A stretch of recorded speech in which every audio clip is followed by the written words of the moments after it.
E daí? Importante estarmos cientes de que temos viés. Volto ao primeiro chart lá. Só tudo isso aqui para provocar você a temos vieses, gente. Nós todos temos vieses. Se falharmos em testes tão simples como os apresentados aqui, provavelmente cometemos erros com muito mais frequência em outras áreas também. É só isso que eu penso para você. A gente comete muito mais erro, somos muito mais injustos com nossas palavras, com a nossa forma de agir, com a nossa forma de interpretar as coisas do que a gente pensa. Grande maioria das vezes. Não estamos vendo com nossos olhos, mas com nossa mente. Isso é importante. Isso aqui é social psychology pura. É o famoso tema de realidade. O que é uma realidade para mim não é a sua realidade. Porque a gente vê com a mente, a gente não vê com os olhos. Cada um vê uma coisa diferente. É famoso, cada um tem uma lente diferente. Essa é uma sumária que eu gostei, traduzi diretamente do inglês. Nosso cérebro interpreta informação por incorporar nossas expectativas nas nossas percepções. Olha que palavra interessante. Sempre quando a gente olha uma coisa, a gente tem uma expectativa no subconsciente. E o que a gente vê, na verdade, é informações que vêm de encontro com as nossas expectativas e criam nossas percepções. E é por isso que cada um tem uma realidade diferente. Ok?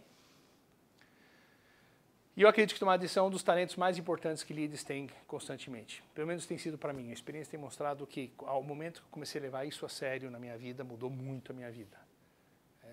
Eu costumo dizer que eu comecei a trabalhar em 94, eu virei gerente. É difícil um pouco, mas assim, o ponto é, eu demorei 7 anos para virar gerente, eu fui de gerente a presidente em 4. E é muito interessante isso. Porque eu acho que, num momento da minha vida na carreira, eu entendi algumas coisas que, falei, poxa, porque você olha mesmo, a distância intelectual, a distância de percepção, e muitas vezes em qualquer empresa, entre um gerente e um presidente, muitas vezes fala assim, o gerente é muito melhor que aquele presidente, é um bazé. Mas se o jabuti está em cima do poste, alguém pôs ele lá em cima, ele fez alguma coisa interessante. E é muito interessante ver esse tipo de percepção. E muito tem a ver, eu acho, com características que nós estamos falando aqui. Eu quero falar um pouco, eu estou um pouco agora já concluindo, para ver se a gente fala um pouco de empreendedorismo, não sei se o tempo vai dar, mas eu vou falar um pouco de uma das minhas ferramentas que eu uso, que eu amo. Amo, amo, amo, amo. E eu levo ela muito a sério, que é o nosso famoso paretinho de 80-20. Para mim, eu acho que o que o Vilfredo Pareto fez em 60 ele fez sobre distribuição de renda. Não sei se vocês conhecem um estudo famoso que ele concorreu até ao Nobel na época, mas o Pareto falou o seguinte, na Itália ele fez um estudo, ele percebeu que menos de 20% da população italiana tinha mais de 80% da renda italiana. E aí ele começou a atribuir isso, ele começou a ver que, puxa, essa regra 80-20 se aplica muito mais do que a gente pensa. E eu gosto tanto dela que eu vou ao extremo. Então, o princípio original diz que podemos aplicar essa técnica de tomadas de decisão. E eu vou falar um pouco mais dela, mas assim, se você olha, 20% do tempo gasto em uma análise te dá 80% da resposta. 20% do seu trabalho te dá 80% de todo o benefício do trabalho, se você pensa bem. 20% dos seus clientes respondem por 80% do seu resultado.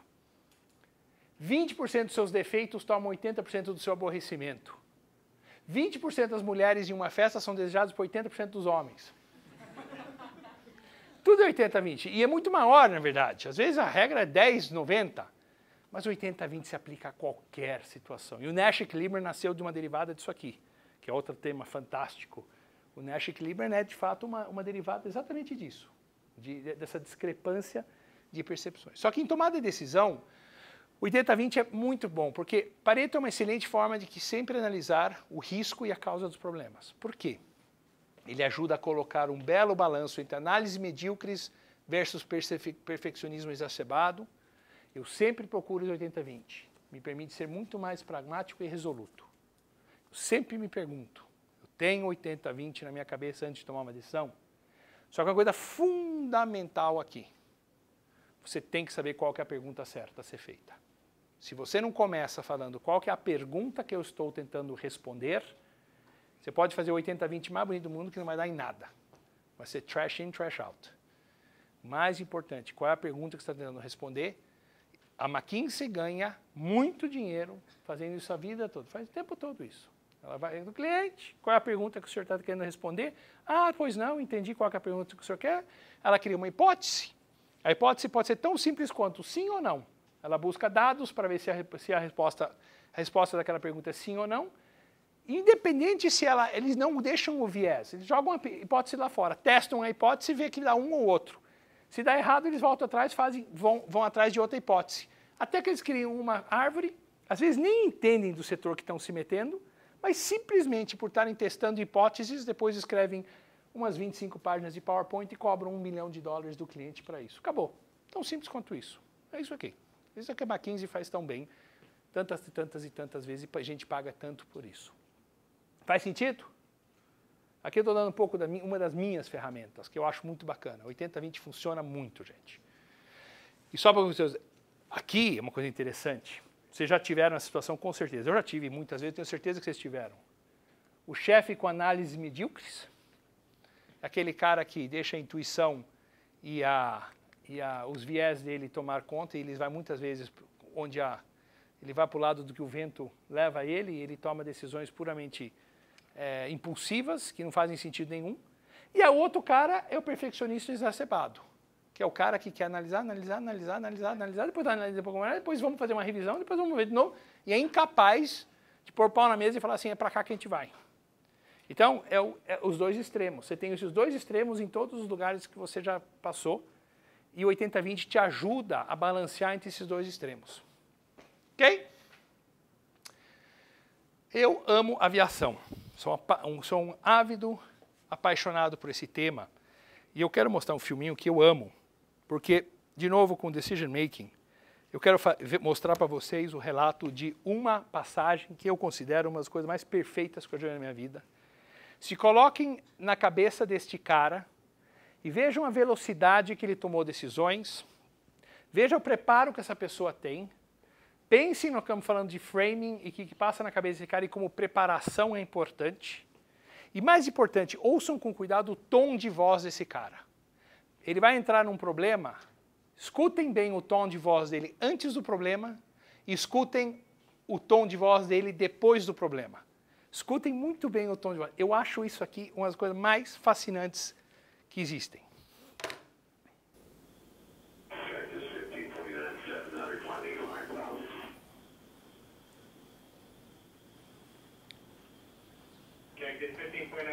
A gravação verdadeira.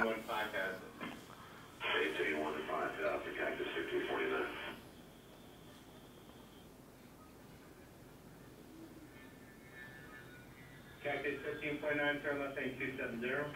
This is Cactus 1539 in birds to Florence West. I'm hoping it's returning back towards LaGuardia.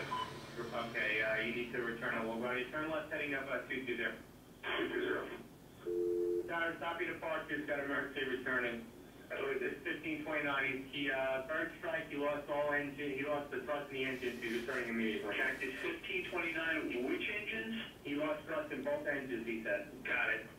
Cactus 1529, we can get it to you. Do you want to try to land runway 13? Certainly, we'll remain in position.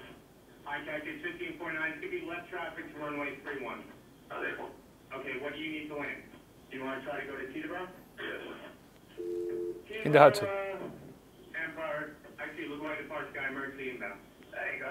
Cactus 1529 over the George Washington Bridge, wants to go to the airport right now. Wants to go to the airport, check. Does he need assistance? Yes, it was a bird strike. Can I get him in for runway 1? Runway 1, that's good. Cactus 1529, turn right 280, you can land runway 1 at Teterboro. We can't do it. Okay, which runway would you like at Teterboro? We're going to be 7. I'm sorry, say again, Cactus? Cactus 15.9, radar contact is lost. You also got Newark Airport up at 2 o'clock in about 7 miles.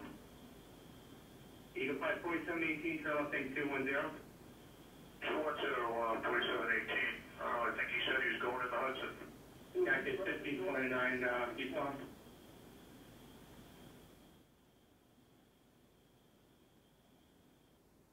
O que eu mais gosto dessa história é que quando chegou a CNN, ele foi o último cara a sair do avião. Vamos falar um pouco Vamos falar um pouco do italiano, né? Do navio. Vamos comparar esse cara com o italiano do famoso navio que acabou de ser destombado agora na Itália. O desastre daquilo versus isso aqui. Captain Scully, que é esse cara aqui, esse cara foi o último a sair do avião. Aí quando a CNN chegou, foram procurar o Captain Scully para tentar entrevistá-lo. Sabe onde encontraram ele? Ele saiu do Hudson, ele foi para a margem, ele viu um Starbucks do outro lado da rua, ele entrou no Starbucks, pegou o New York Times, comprou um latte, sentou e começou a ler o New York Times depois disso que ele fez. Então, gente, é maravilhoso. Para mim isso é decision making, treino, uma pessoa que se dedicou a vida toda a uma coisa que faz com muita paixão, que é aqueles que leram o famoso tipping point, os 10 mil horas que o cara tem que fazer para ser craque no que faz. Isso aqui para mim é uma prova. O cara, o tom de voz dele antes do problema e depois do tom de... Vocês perceberam? É idêntico. Mudou nada. Eu sou piloto e eu amo aviação. Vocês não têm ideia a quantidade de coisas que acontecem num cockpit de um 737 que acabou os dois motores em cima da área mais densa e populada do mundo e você depois de uns 45 segundos decide para pousar dentro do rio Hudson e a preparação ele faz um pouso onde o avião podia quase que você tirar ele da água, pôr na pista de novo e sair daquilo tão perfeito que foi o que esse cara fez. E claro, eu li sobre esses coisas, é inacreditável. O cara fez tudo certo, absolutamente tudo certo. Ele deve ter tomado, na questão de 1 minuto e meio, umas 55 decisões seguidas, absolutamente perfeitas para conseguir fazer o que ele fez. Esse é o extremo de decision making em um cara que sabe os limites dos conceitos de framing que eu falei hoje. Então, finalizando um pouco, isso sim é tomar a decisão perfeita. Eu vou começar a falar um pouco sobre as conclusões do que eu vejo de tudo isso. Primeiro, nosso cérebro interpreta informação por incorporar nossa expectativa e nossas percepções. É só isso que eu gostaria de passar para vocês, que é o que eu aprendi de tudo que eu já li até a respeito desse assunto que tanto me fascina. 2, tenha muito cuidado com excesso de confiança e vieses, especialmente conforme você for tomando o mais poderoso e sênior. Esse é um grande problema. Eu acredito piamente que existe uma armadilha que é fruto do excesso de confiança, que é uma das piores armadilhas para líderes do mundo, que é a arrogância e perda de capacidade de ouvir. Exatamente tudo isso que eu estou te falando. Conforme você fica mais sênior, conforme você vai crescendo, você vai ganhando poder, o poder é um câncer, e te fecha, porque justamente tudo que a gente está falando um pouco, eu vejo mais e mais quantas pessoas excepcionais que sobem no poder e de repente se perdem. Se perdem ou não conseguem ser aquela mesma figura carismática que eram no passado. E muito disso eu vejo porque as pessoas aqui, eles têm medo de falar, eu não sei. Eles têm medo de continuar tendo uma disciplina analítica para tomada de decisões um pouco mais criteriosa. Ele começa a ter uma autoconfiança tão exacerbada que ele deixa o viés dele tomar conta e aí ele começa a ter erros, porque ele começa a deixar o viés entrar no espaço dele. E não só isso. Pior que tudo, a segunda derivada disso é a arrogância, porque ele começa a se achar invencível e aí começa a deixar de ouvir e começa um ciclo vicioso que eu acho que é uma coisa que nós todos temos que tomar muito cuidado. Vocês que estão na escola, melhor escola de negócios do Brasil, que eu tenho certeza que vocês todos têm suas responsabilidades e vocês têm equipes, etc, etc. Tomem cuidado com isso aqui, porque quanto mais eu leio a respeito e mais eu vejo que isso aqui de fato é uma coisa que é muito, muito verdadeira. Faz sentido? Alguém discorda comigo? Pô, ninguém vai me desafiar? Eu ia concordar, na verdade. Pode?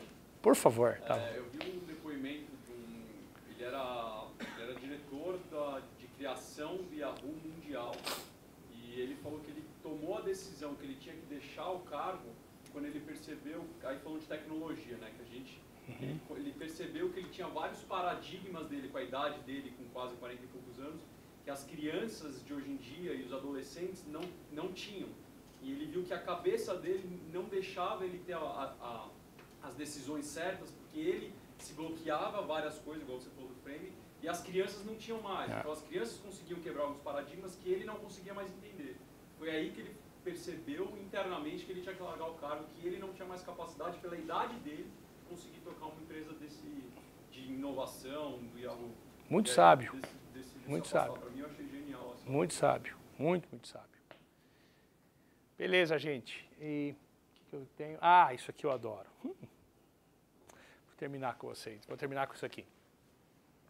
Se todo o conhecimento do mundo estivesse naquela bola, aquele é o conhecimento do universo, tudo que existe conhecimento, qual o percentual dessa bola você acha que você domina? Menos de 1%? Então vamos lá. Esse é o que você... Desculpa, não sabe. Isso é o que você sabe. Então, sei lá qual é o percentual. Isso é o que você sabe. Se aquilo que você sabe, o que é o verde? É o que você não sabe? Mas você sabe que você não sabe aquilo? Eu sei. Você sabe que você não sabe aquilo? Tem certeza? É o que tem a ser explorado. Hã? É o que tem a ser explorado. Não, você sabe, é tudo que você não sabe. Você sabe que você não sabe isso aqui? Eu já dizia Sócrates, né? Inteligente é aquele que sabe que não sabe. Não tem como você... Isso, para mim, é uma das coisas mais interessantes do mundo. Nós todos olhamos esse verde e falamos que isso aqui é o que a gente sabe que não sabe. Isso aqui é o mundo que... Pô, física quântica. Ah, eu sei que eu não sei. Eu até estudei física quântica para trabalhar, passar na engenharia, mas, graças a Deus, nunca precisei olhar a física quântica, porque não faz sentido nenhum. Eu sei que eu não sei isso aí. Mas tem física quântica. Quer falar um pouco de física quântica? Dá uma enrolada. Então, nós todos... Só que sabemos que não sabemos, na verdade, é isso.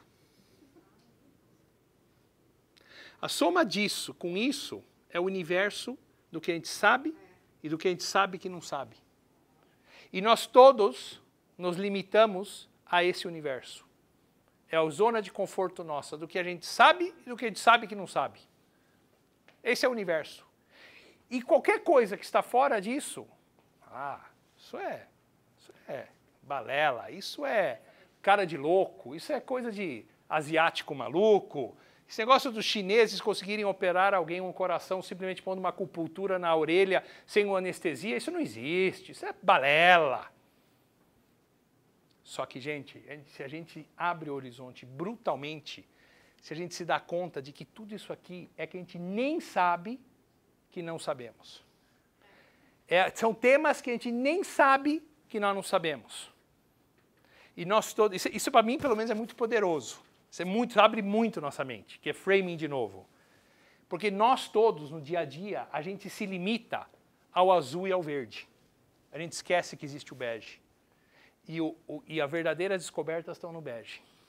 Isso para mim foi um aprendizado que eu tive que eu acho fascinante. Faz sentido? Beleza, gente. Acho que aqui acaba a minha parte de decision making. São 20 para as 9, eu tinha que parar às 9. Então, nós temos duas coisas que podemos fazer. Posso parar e podemos falar sobre esse tema de decision making, a gente pode explorar mais a fundo num perguntas e respostas. Ou eu posso começar empreendedorismo e vamos ver até onde eu vou. Porque eu tenho o negócio de empreendedorismo é ainda mais longo e mais rico do que decision making. O que vocês preferem? Quem prefere ir para empreendedorismo? Ixi, está bem dividido. Não?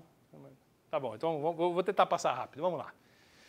Muito bem, vamos falar um pouco de empreendedorismo, porque quando eu era empreendedor, muitas pessoas falam de empreendedorismo e eu vou dar um pouco de acadêmico por trás. Eu gosto muito do Frank Wright, que em 21 falou que são 3 tipos de incertezas. Risco, que é resultado pode ser mensurado estatisticamente. Por exemplo, probabilidade de se tirar uma bola vermelha de uma jarra contendo 5 bolas vermelhas e 5 bolas brancas, isso chama-se risco. É mensurável. Tem uma estatística por trás. Ambiguidade, um pouco mais incerto, resultado é difícil de mensurar. A probabilidade de se tirar uma bola vermelha de uma jarra contendo 5 bolas vermelhas, porém com um número incerto de bolas brancas. Está incerto. Não sabemos quanto tem, então não tem uma probabilidade clara, mas tem aí vamos fazer um histograma de probabilidade onde eu te dou algum tipo de probabilidade, mas ela tem um range de incerteza. Incerteza verdadeira é o resultado impossível de se estimar, que é, neste mesmo caso, a probabilidade de tirar uma bola vermelha de uma jarra onde não sabemos os tipos de cor e quantidade de bolas que tem lá dentro. Isso é incerteza verdadeira. E empreendedorismo, gente, tem muito mais a ver com o terceiro tipo de risco, que é a incerteza verdadeira. Empreendedorismo normalmente está associado à incerteza verdadeira, pois envolve montar algo no mercado inexistente ou incerto. E se você, nós falamos um pouco sobre o intervalo de 90% que é o exame. Se eu aplicar vocês um pouco aqui, como funciona a chance de um negócio dar certo ou não, não é para te desencorajar, é só para te dar ciência de ver o quanto que muitas vezes o negócio pode não dar certo, não por falha sua. É que existem tantas variáveis no mundo de incerteza verdadeira que você não controla, que são exógenas, que são detrimentais. E o que eu acho que é uma coisa que então tenha muito cuidado de empreendedorismo, porque nós todos temos um sonho de empreender, é natural. Não tem um aqui que provavelmente não gostaria de empreender, eu gostaria de voltar a aprender amanhã. Mas por eu saber o quão maluco é você empreender, eu com 3 filhos e uma esposa e contas para pagar, eu infelizmente não vou fazer essa loucura porque eu estou pondo a risco a educação dos meus coitados, meus filhinhos. Mas a gente tem um viés muito grande em empreendedorismo, que é o seguinte, a gente só ouve as histórias boas.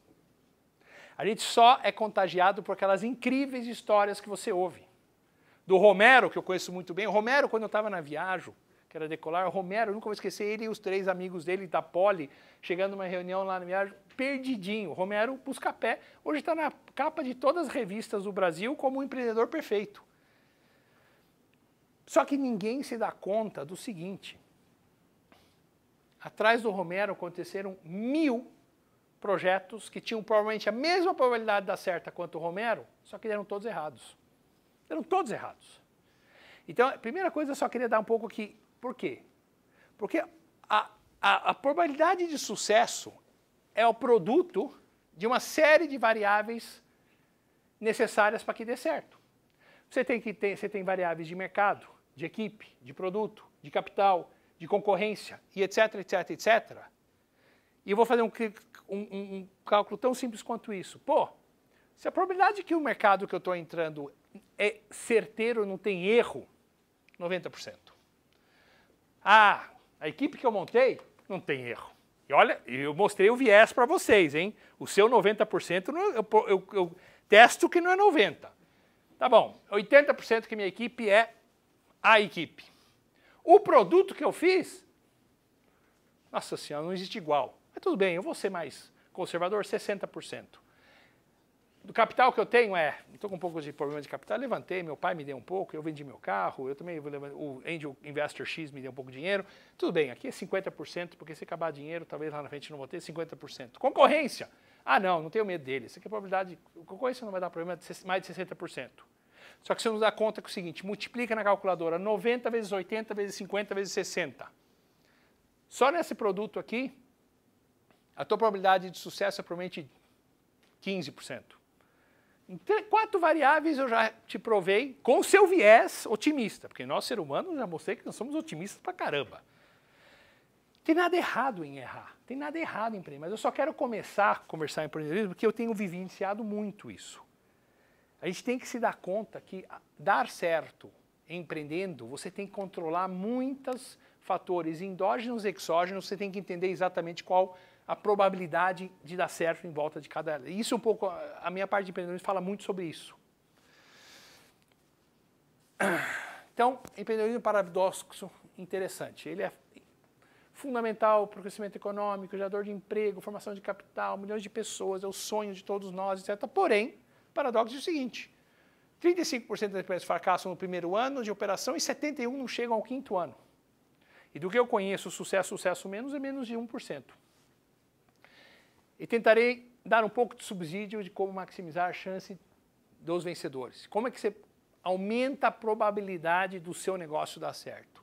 Então, a minha parte de empreendedorismo fala muito sobre isso. Quais são as variáveis, pela minha experiência, quais são as variáveis que você precisa controlar para simplesmente melhorar aquele produto. Se você concorda comigo que a probabilidade de sucesso é um produto de variáveis que você controla e outras não, você precisa entender elas. E você precisa saber quais são os riscos atribuídos e os histogramas de probabilidade em volta de cada um deles. Aí um pouco a minha história. Em 98, eu queria fazer um mestrado nos Estados Unidos, estava estudando para o GMAT, eu estava inconformado porque por toda a pouquinha economia que eu tinha dentro de um MBA custava muita grana nos Estados Unidos. Virei para 2 amigos meus e falei assim, gente, eu estou com uma ideia que eu tenho certeza que vai dar certo. Porque em vez de tipo MBA, a gente não pega esse dinheiro e coloca nessa ideia. E os 2 malucos compraram a briga comigo. E aí abrimos uma agência de viagens em final de 99, em 98.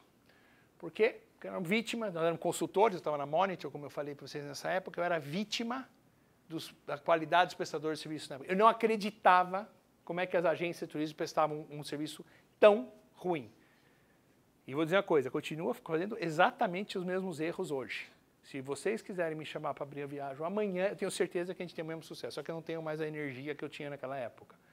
Mas, só que naquela época os bilhetes eram aqueles bilhetes impressos, não era internet, nós não tínhamos internet, não tínhamos o e-ticket, não tinha nada disso. Gente, aquelas velhas histórias, você chega na fila do aeroporto, o cara na frente que compra a passagem na hora ali, no balcão, pagando metade do preço do que eu tinha pago.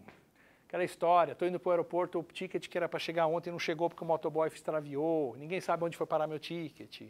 3, eu preciso ir para Manaus, e eu fiquei enchendo o saco da minha secretária, falei, pô, não tem que ter um voo direto, eu me levo, e aí eu pego um voo que para em 8 lugares, percorro o Nordeste inteiro para chegar em Manaus, e quando eu chego no aeroporto eu vejo ali no painel de embarque que tem um voo direto de outra companhia indo para Manaus. Aquelas coisas que, se vocês são dessa época, vocês lembram muito bem como funcionava. Eu falei, não pode ser, não acredito num negócio desse.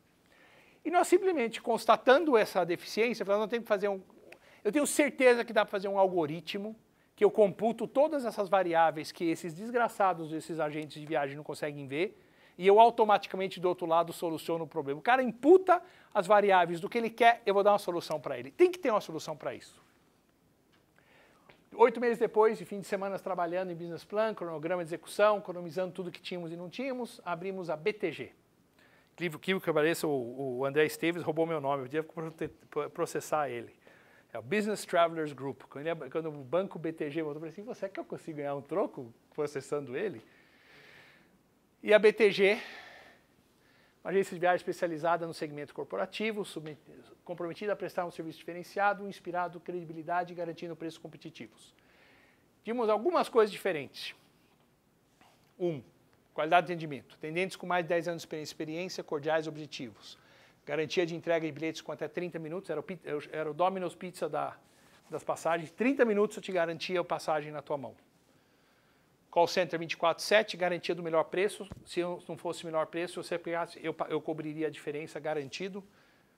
Se voasse em business ou first, eu tinha um traslado da casa ao aeroporto, um limo te buscava na tua casa e buscava você. E sistema gerencial real-time, onde o cliente recebia relatórios na periodicidade desejada, ou seja, eu era um ERP de viagens para a empresa. Mas por trás de tudo isso aqui tinha um algoritmo muito bem bolado que tentava minimizar esses erros grotescos que aconteciam na época. Cliente de valor agregado, empresas multinacionais de IT, bancos, investimento e consultorias. Só aquela história, por exemplo, na época, se eu vendia uma ponte aérea para o Rio de Janeiro, a minha comissão com todo o trabalho era R$7. O custo para vender uma ponte aérea era 18, então era tinta vermelha. Uma business class para Nova York me custava, que eu vendia por $7.000, eu tinha uma comissão, eu punha no bolso $1.200. E me custava os mesmos R$18. Façam o cálculo que é a segmentação de mercado simples que você tem que fazer. Você tem que correr atrás do cliente de alto valor agregado. Você não vai ficar vendendo ponte aérea para o Rio de Janeiro que você vai levar tinta. Então a gente também fazia uma segmentação, tinha um marketing, ali a gente foi muito inteligente. A gente sabia falar não. O famoso, a gente falava não para muito cliente. Não vou te atender. Não, eu sei, é que eu estou cheio, não tem como te atender. Ah, você? Não, eu atendo. Eu fazia um behavior scoring e eu segregava o cara que viajava muito para fora ou não para fora. O que aconteceu? Faturamento em janeiro de 99 era 38 mil, foi para 720 já em setembro de 99. Em julho de 99, meu sócio disse para eu parar, eu era o head e o comercial. Pelo amor de Deus, para de prospectar cliente que a gente não dá mais conta da vazão. Não temos sistema, não temos gente, não temos... E aí eu comecei, não me deixa parado. Para aqueles que me conhecem, que você não me deixa quieto, que eu vou inventar alguma coisa. Eu não consigo ficar quieto na minha cadeira. E foi aí que eu comecei a estudar o mundo de internet. E em julho de 99 eu comecei a escrever um business plan falando eu vou migrar esse negócio para esse negócio de internet, que esse negócio é o futuro.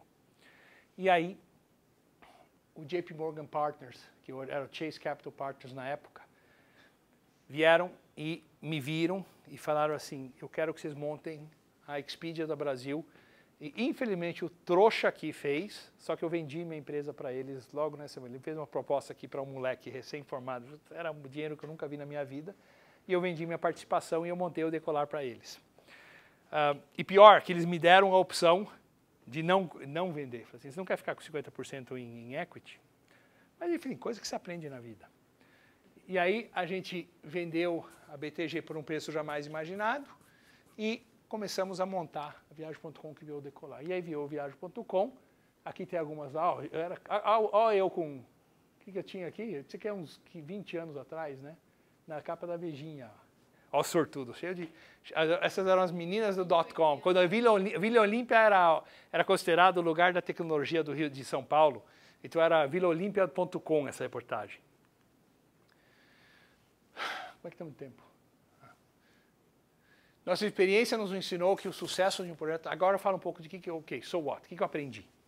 Vamos falar das probabilidades de novo. Primeiro, você precisa conhecer extremamente bem o mercado que você quer atuar. Primeira pergunta tão básica quanto isso. Quantas pessoas já erram nessa simples coisa? Tamanho do mercado, região, setores, tipo, serviço, blá, blá, blá, fazendo a segmentação dos clientes, tipo de empresa, como se divide as necessidades, quem são, onde estão, quem procuram, blá, blá, blá. É trabalhoso, gente. Quem são os players existentes, ou seja, vamos entender a concorrência, como são, o que eles fazem, o que eles pedem de serviço, o que tem diferencial, o que não tem diferencial, quem é bom, quem não é bom, por que ele é bom, por que não é bom. Fornecedores, quem são, como se dividem, concentração, poder de barganha. Vocês têm que entender a fundo o mercado antes. Então, primeira probabilidade de mercado. Você tem que entender onde está se metendo. Pessoas. Saber claramente quais são as deficiências e como o empreendedor irá montar sua equipe. O cara mais importante na história da Decolar foi um cara chamado Maurício. Eu sou grato a ele até hoje. O Maurício, em novembro de 98, foi tomar um chopp comigo, que nunca ouvi na vida dele, liguei para o Maurício. Maurício era o gerente geral da Agastur. E todo mundo me falava que ele era o melhor atendente de turismo que tinha em São Paulo. Cordial, fora de série, adorado por todos. Né? Eu conheci esse Maurício. Fui tomar um chopp com o Maurício. Naquela época tinha o Dado Beer. Eu vi ele no Dado Beer na JK, quem lembra daquela época. Você imagina um moleque chegando num Gol velho, parando no Dado Beer, consultor da Monitor, falando para o Maurício que tinha uns 45 anos, gerentão.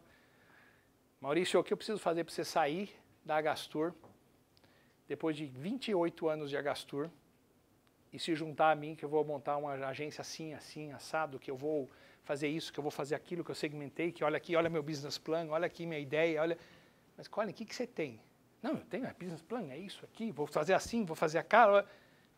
Mas quem tá... Vocês têm agência? Não tenho, nós vamos... Como é que é esse negócio? Tem que ir na BAV, né? Como é que funciona? Como é que abre? Como é que não... O Maurício, gente, da onde veio esse louco? Só que ele simpatizou comigo. E depois de 3 conversas, ele, em dezembro de 98, falou, tá bom, eu saio da Agastur e eu compro a briga com vocês. Eu acho que... Você tem ideia o quão louco e insano o Maurício é?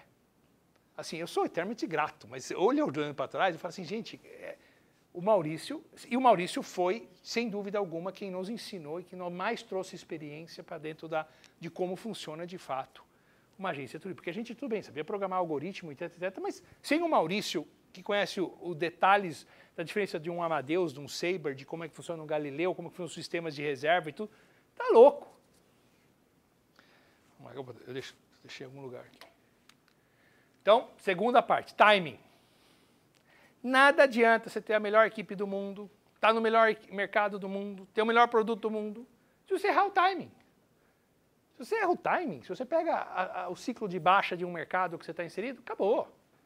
Outra probabilidade super importante, tem que entender o timing do mercado. Capital, um plano financeiro muito bem feito, realista, a fim de saber qual é a sua necessidade, ou seja, a gente é otimista por natureza. Eu trabalho muito com a Endeavor aqui, a Endeavor me coloca muito para falar com muito empreendedor. Eu gosto muito do que a Endeavor faz aqui. E é impressionante, eu converso com tanto empreendedor que tem histórias fascinantes, mas como nós somos, por natureza, otimistas. Quando eu pergunto, pô, como é que está a tua capital, como é que está o crescimento, é natural. A gente não faz isso bem. A gente sempre acha que a gente vai fazer milagre. Os intangíveis. Se você não tem muita disposição, otimismo, jogo de cintura, esquece. Nem pense em começar. Porque a quantidade empreendedor é aquilo como o João Bobo. Você pega uma clava, você dá na cabeça, ele tem que levantar.